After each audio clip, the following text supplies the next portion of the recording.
누구에게나 낯선 환경에서 새로운 도전을 한다는 것은 쉽지 않습니다. 새로운 환경이 가져다주는 설레임과 두려움, 희망과 절망 등을 극복하고 적응해가며 자신의 능력을 꽃피우기 위해서 엄청난 끈기와 용기가 필요한데요. 누군가에게는 시도조차 하기 힘든 이 일을 누구보다 멋지게 이루어낸 글로벌 K-팝 스타가 있습니다. 그의 이름은 조슈아 지수홍. 지구의 반대편에서 한국으로 날아와 온갖 문화 차이에 부딪히며 고된 연습생 기간을 거친 끝에 이제는 K-팝 역사에 자랑스럽게 기록될 아이돌 그룹의 멤버로 성장한 조슈아. 그의 젠틀한 미소 뒤에 가려진 눈물에는 어떤 비하인드 스토리가 있는지 함께 알아볼까요?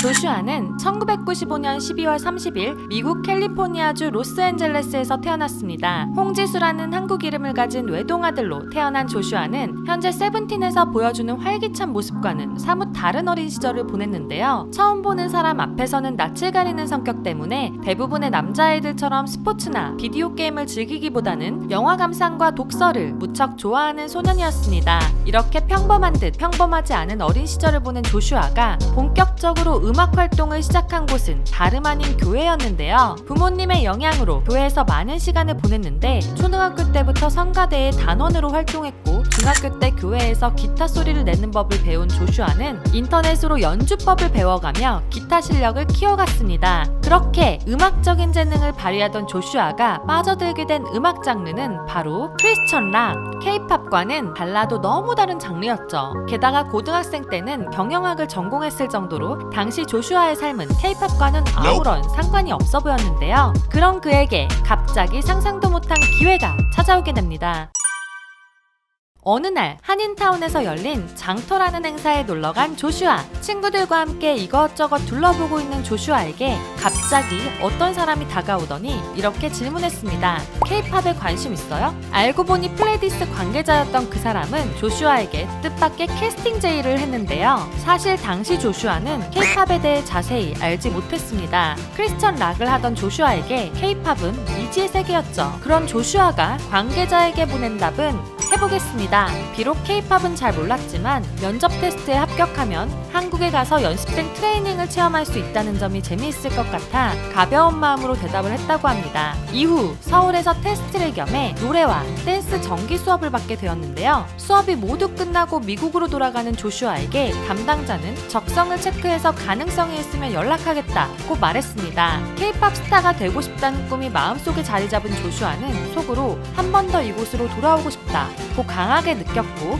나중에 회사에서 연락이 왔을 때 조슈아는 크게 기뻐했습니다. 그렇게 조슈아는 2013년 플레디스에 입사하게 되며 18년간 살아온 미국을 떠나 낯선 환경에서의 연습생 생활을 본격적으로 시작하게 되었습니다.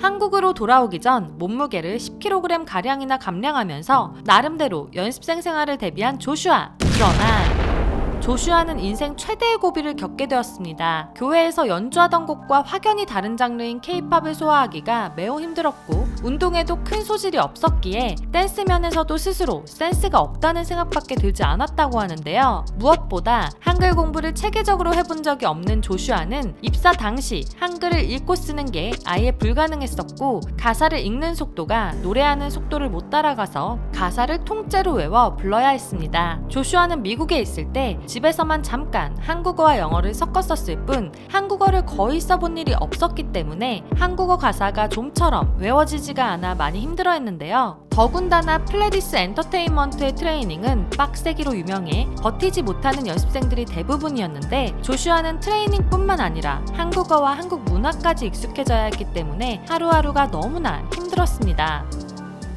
하지만 조슈아는 포기하지 않고 견뎌냈습니다. 지쳐가는 조슈아를 아낌없이 챙겨준 세븐틴이 될 연습생 친구들 덕분이었죠. 한국어 발음, 노래하는 법 등을 몇 번이고 물어보는 조슈아에게 모두가 흔쾌히 대답을 해줬고 함께 메신저에서 수다를 떨며 조슈아의 한국어 실력도 크게 상승했습니다. 특히 멤버 번호는 조슈아의 한국어 선생님이 되어주는 동시에 조슈아에게서 영어를 배우며 서로에게 영어 파트너가 되어주기도 했습니다. 댄스 수업에서도 모두가 필사적 폭발적으로 연습했기 때문에 조슈아도 더 열심히 노력해야겠다는 자극을 받으며 즐겁게 댄스 수업에 임할 수 있었습니다. 성격 면에서도 많은 변화를 거치게 되었는데요. 미국에서는 낯을 가리고 집에만 있던 조슈아는 언제나 밝게 주위 사람들과 어울리는 멤버 도겸과 승관을 보고 나도 저렇게 되고 싶다고 생각하게 되었고, 그 이후 자기도 모르는 사이에 자연스럽게 사교적으로 성격이 변하게 되었습니다. 한때는 트레이닝이 너무 힘들어 화장실에서 몰래 혼자 울기도 하고, 동갑내기 멤버 정한이와 손을 잡고 사무실에 찾아가 함께 울면서 그만두겠다는 말을 한 적도 있었지만, 조슈아는 영원할 것만 같았던 가시밭길을 끝내 극복해내며 2015년 5월 26일 세븐틴의 서브 보컬로 꿈에 그리던 데뷔를 이뤄냈습니다.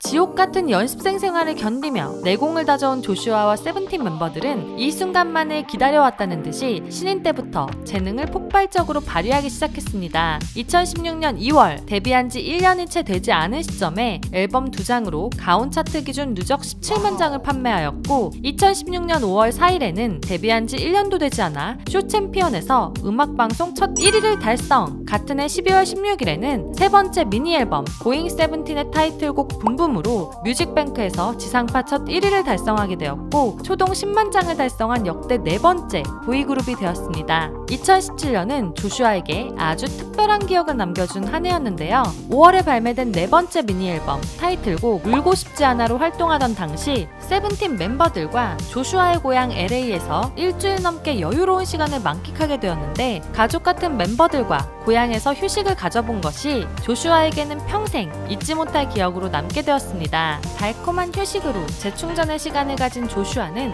이후 다양한 방식으로 개인적인 역량을 뽐내기도 했는데, 세븐틴 2집 정규 앨범 티네이지의 로켓, 그리고 싱어송라이터 범주의 저스트 영어 버전의 작사가로도 참여했고, 2018년 스페셜 앨범 디렉터스 컷에서는 Falling for You의 작곡가로도 이름을 올렸습니다. 이후에도 세븐틴은 발매하는 앨범마다 대박을 터뜨렸는데요. 2019년에는 마침내 아시아 아티스트 어워즈에서 올해의 앨범상을 받아 데뷔 5년차에 첫 대상을 수상했고, 2020년에는 일본 오리콘 주간 앨범 차트에서 4작품 연속으로 1위를 차지하는 최초의 해외 남성 아티스트가 되었습니다. 같은 해 10월에 나온 스페셜 앨범 세미컬러는 더블 밀리언셀러가 되었고, 2021년 6월 18일에는 미니 8집 앨범 Your Choice로 컴백해 타이틀곡 레디 투 러브로 현재 많은 사랑을 받고 있습니다. 쉴 새 없이 달려오며 3세대 K-팝 대표 주자 중 하나로 꼽히는 세븐틴, 그 중에서도 연습생 시절 한국계 미국인으로서 남들에 비해 몇 배 더 심한 성장통을 겪어야 했던 조슈아는 이제 누구보다도 활발하고 사교적이고 장난기 많은 멤버로 꼽히고 있습니다. 조용하고 낯을 가리는 성격 탓에 사람들 앞에서 노래를 부르는 건 상상도 못하던 소녀는 이제 셀 수 없이 많은 캐럿들 앞에서 춤추고 노래하고 함께 교감하며 K-팝 스타로서 아름답게 빛나고 있습니다. 언젠가는 고향인 LA에서 세븐틴 콘서트를 해보는 게 목표라고 말하는 조슈아. 그동안 불가능해 보였던 목표들조차 하나씩 이루어냈듯이 조슈아가 현재 가지고 있는 꿈과 미래에 가지게 될 새로운 목표들까지 모두 멋지게 이루어내기를 기대합니다. 재미있게 보셨나요? 그렇다면 좋아요와 구독 꼭 눌러주시고요. 영상에 소개되지 않은 조슈아의 다양한 이야기들이 있다면 댓글로 남겨주시고, 그리고 더 알고 싶은 아이돌이 있다면 댓글로 요청해주세요. 지금까지 두유람의 아이돌 탐구였습니다.